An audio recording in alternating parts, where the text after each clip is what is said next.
कि दुनिया का पहला इंसान भी भारत में आया और दुनिया के आखिरी नबी का नूर भी भारत में आया। अब देखो ये रसूल आ रहा है।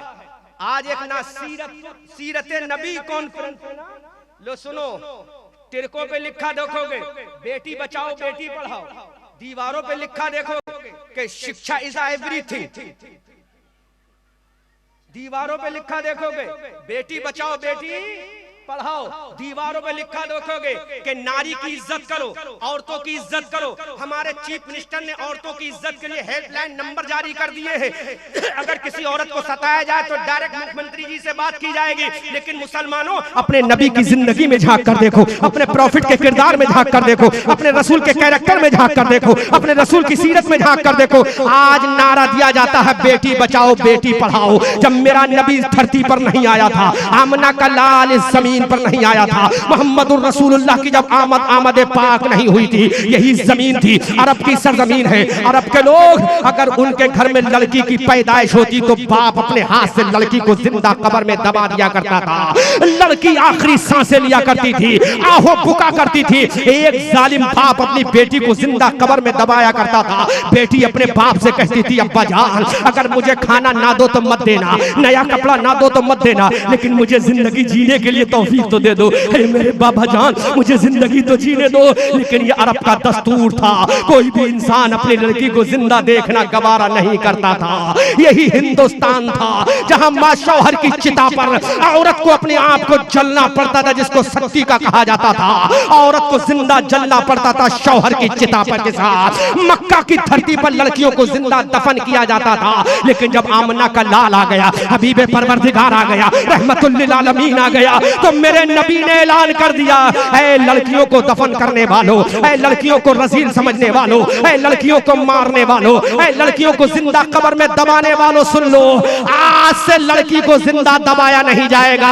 मैं मोहम्मदुर रसूलुल्लाह आ गया हूँ, हबीबे कायनात बनकर आ गया हूँ, रहमतुल लिल आलमीन बन के आ गया हूँ। आज से मैं कानून बदल रहा हूँ, आज से मैं लॉ बदल रहा हूँ, आज से मैं तरीके जिंदगी बदल रहा हूँ। जिसके घर में लड़की पैदा हो जाएगी और वो लड़की की तरबियत कर देगा तो मैं दुआ करूंगा परवरदिगार लड़की की बुनियाद पर तुम्हें जन्नत अता फरमाएगा। अल्लाह अकबर। बेटी बचाओ बेटी पढ़ाओ का नारा दुनिया की हुकूमतों ने बाद में दिया है, पहले मेरे नबी ने दिया है बेटी बचाओ बेटी पढ़ाओ। आमना के लाल ने कहा था आज के बाद किसी लड़की को दफन नहीं किया जाएगा, आज के बाद किसी को जिंदा मिट्टी में नहीं दबाया जाएगा, आज के बाद किसी को मौत की आगोश में नहीं सुलाया जाएगा। मेरे नबी ने कहा अरे जिस तरह से लड़कों की तरबियत की जाती है, जिस तरह से लड़कों की अपब्रिंगिंग की जाती है, जिस तरह से लड़कों का पालन पोषण किया जाता है, जिस तरह से लड़कों को सीने से लगाया जाता है, मेरे रसूल की आंखों में आंसू है। आमना का लाल रो रहा है, हबीबे परवरदिगार रो रहा है, नाइबे रब्बुल अकबर रो रहा है, जिसका चेहरा बद्दुहा है वो रो रहा है, जिसकी जुल्फे वल्लैल इज़ा सजा है वो रो रहा है, जिसका सीना अलम नशरा है वो रो रहा है, जिसकी आंखें माज़ाग है वो रो रहा है, जिसकी शान वमा अरसलनाका इल्ला रहमतल लिल आलमीन है वो रसूल रो रहा है। मेरे रसूल ने लड़कियों को सीने से लगाया, मेरे रसूल ने बेटियों को कलेजे से लगाया, मेरे रसूल ने अपनी बेटियों को कलेजे से लगा कर ऐलान किया ऐ मक्का वालों इन लड़कियों को मारा नहीं जाएगा, इन लड़कियों को दबाया नहीं जाएगा, इन लड़कियों को सताया नहीं जाएगा, बल्कि इन लड़कियों को जवान करके शादी की जाएगी, इनको इल्म भी सिखाया जाएगा, इनको कुरान भी सिखाया जाएगा, इनको हदीस भी सिखाई जाएगी, मुस्तफा का किरदार भी सिखाया जाएगा। अब बताओ बेटी बचाओ बेटी पढ़ाओ का नारा किसने दिया है? आमना के लाल ने दिया है, हबीबे परवरदिगार ने दिया है। और मेरे रसूल की 4 बेटियां हैं, एक बेटी का नाम हजरत उम्मे कुलसूम है, एक बेटी का नाम हजरत रुकैया है, एक बेटी का नाम हजरत ज़ैनब है, एक बेटी का नाम हजरत फातिमा है। अब मेरे नबी की हदीस सुनो, आमना के लाल फरमाते हैं जिसकी 4 बेटियां हो तो जन्नत के चारों दरवाजों से अल्लाह हुक्म फरमा देगा जिस दरवाजे से तेरी मर्जी हो जन्नत में चला जा। ये मकाम और मर्तबा देने वाला कोई दुनियादार नहीं, अल्लाह का पैगंबर अहमद मुख्तार है। बेटी बचाओ बेटी पढ़ाओ का नारा किसने दिया? हमारे रसूल ने दिया। किसने दिया? वो रसूल जिसके सामने लड़कियों को दबाया जाता, सीने से लगा। कलेजे से लगा लिया और कहा आज के बाद किसी लड़की को मारा अल्लाह, उसको कहते हैं रहमतुल लिल आलमीन नबी। आओ उस रसूल की जिंदगी और सीरत को देखो मुसलमानों। आज तुमने रसूल की सीरत को सुनना बंद कर दिया, इसलिए तुम्हें जाहिल कहा जाता है, तुम्हें इलिटरेट कहा जाता है, तुम्हें अनएजुकेटेड कहा जाता है। तुम जाहिल कौम बन के रह गए मेरे भाइयों। अपने रसूल की जिंदगी अपनाते तो आज दुनिया कहती कि मुसलमान भी वेल एजुकेटेड पर्सन हो गया है, मुसलमान भी क्वालिफाइड हो गया है, मुसलमान भी पढ़ा लिखा हो गया है। आओ अब मैं तुम्हें बता रहा हूँ, बहुत ही कीमती पॉइंट दे रहा हूँ। पूरे कुरान में अंदर 6666 आयतें करीमा, कितनी आयतें हैं कुरान में? 6666 आयतें करीमा है पूरे कुरान में, 556 रुकू है पूरे कुरान में। मुसलमानों तुम जाहिल कौम नहीं, लेकिन तुमने अपने धर्म को छोड़ दिया, तुमने अपने मजहब को छोड़ दिया, तुमने अपने रिलीजन को छोड़ दिया, तुमने अपने प्रॉफिट को छोड़ दिया, तुमने अपने मैसेज को छोड़ दिया, तुमने अपनी एजुकेशन को छोड़ दिया। आओ देखो कुरान की 6666 आयतें करीमा है, कुरान के 556 रुकू है, कुरान की 114 सूरतें हैं, कुरान की 7 मंजिलें हैं। मैं पूरी दुनिया को डंके की चोट पर चैलेंज करता हूँ, बोलो कुरान में अल्लाह ने सबसे पहले तुमसे कहा था कि नमाज पढ़ो? अल्लाह ने नहीं फरमाया कि तुम नमाज पढ़ो। क्या कुरान में अल्लाह ने तुमसे फर्स्ट ऑफ ऑल ये कहा था कि रोजा रखो? नहीं कहा था। क्या अल्लाह ने तुमसे कहा था फर्स्ट ऑफ ऑल के ज़कात दो?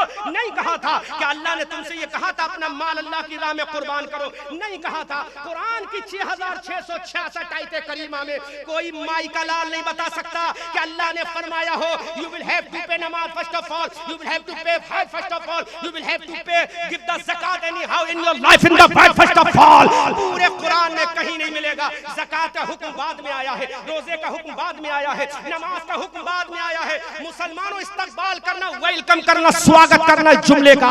सबसे पहले अल्लाह ने जो कुरान की आयत नाजिल फरमाई थी उसमें नमाज के बारे में नहीं, रोजे के बारे में नहीं, अल्लाह ने फरमाया सबसे पहले इल्म हासिल करो, तालीम हासिल करो, एजुकेशन हासिल करो, शिक्षा हासिल करो। जिस कुरान का पहला मैसेज शिक्षा हो, जिस कुरान का पहला जुमला तालीम हो, जिस कुरान की पहला सेंटेंस तालीम हो, आज वो मुसलमान खुराफात के चक्कर में पड़ गया है। ऐ मुसलमान तू कुरान को पढ़ लेता तो कभी जाहिल ना रहता। अगर तू कुरान को पढ़ लेता तो डीएम बना बैठ जाता। अगर तू कुरान को पढ़ लेता एसडीएम तू बन जाता। अगर कुरान को पढ़ लेता एसएसपी तू बन जाता। अगर कुरान को तू पढ़ लेता फौजी तू बन जाता। अगर कुरान को तू पढ़ लेता तो एपीजे अब्दुल कलाम एक चला गया, हजारों एपीजे अब्दुल कलाम पैदा हो जाते।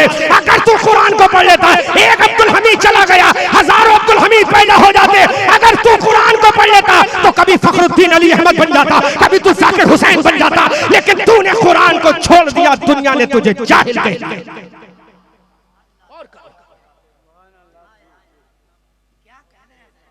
दुनिया ने तुम्हें जाहिल कह दिया। नमाज का हुक्म बाद में है कि नहीं? बाद में बोलो। रोजे का हुक्म, ज़कात का हुक्म सबसे पहले अल्लाह ने कुरान में फरमाया इक़रा।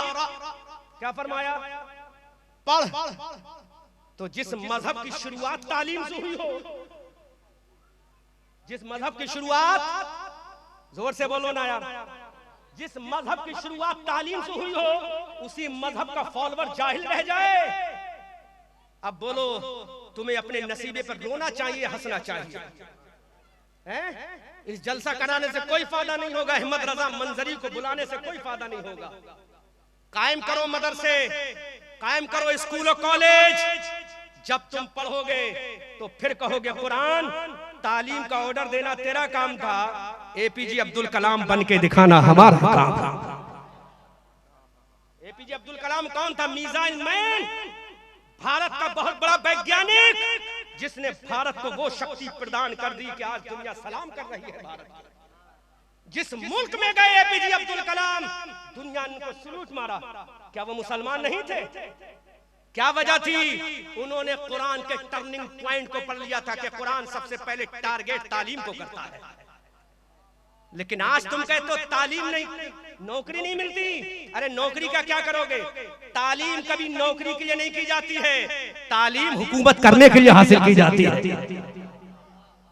तालीम हासिल करो नौकरी करने के लिए नहीं। हुकूमत करने के लिए करो, क्योंकि जिसके पास तालीम होगी तो वो हुकूमत करता चला जाएगा, जो जाहिल होगा, जो इलिटरेट होगा, वो नीचे घुसता चला जाएगा। इसलिए मुसलमानों, नमाज का हुक्म बाद में था, तालीम का हुक्म पहले था। रोजे का हुक्म बाद में था, तालीम का हुक्म पहले था। ज़कात का हुक्म बाद में था, तालीम का हुक्म बाद में था।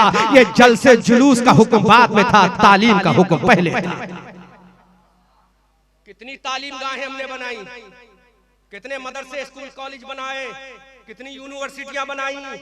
मुसलमानों, अगर तुम 1 साल की ज़कात इकट्ठी कर लो, 1 साल की ज़कात इकट्ठी कर लो, तो पूरे भारत में कश्मीर से कन्याकुमारी, उत्तराखंड के पहाड़ों से बंगाल की खाड़ी तक दरसगाहों का जाल बिछा दोगे, दरसगाहों का जाल बिछा दोगे। लेकिन कभी तुम बिरयानी बेचने में मस्त हो, कभी पिंचर जोड़ने में मस्त हो, कभी टायर बांधने में मस्त हो। तुमने तो कोई अपनी औकात भुला दी है। इसीलिए डॉक्टर मोहम्मद इकबाल ने कहा था, न समझोगे तो मिट जाओगे सुन्नी मुसलमानों, तुम्हारी दास्तां तक भी न होगी दास्तानों में। दी अज़ाने कभी यूरोप के कलीसाओं में, कभी अफ्रीका के तपते हुए सहराओं में, शान जस्ती न थी नजरों में जहादारों की, कलमा पढ़ते थे हम छाओं में तलवारों।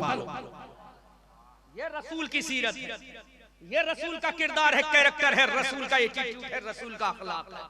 आओ, जब तुम रसूल को पढ़ चुके, तालीम समझ चुके, तो यही रसूल है मक्का की धरती पर। कहां है? एक इल्जाम और लगाया जाता है मुसलमानों पर कि आतंकवादी मुसलमान ही क्यों होता है। मैं इसको क्लियर कर रहा हूं पूरी जिम्मेदारी के साथ। दैट इज माई रिस्पॉन्सिबिलिटी, मेरी जिम्मेदारी है। इल्जाम लगाया जाता है कि दहशतगर्द मुसलमान ही क्यों, आतंकवाद मुसलमान ही क्यों।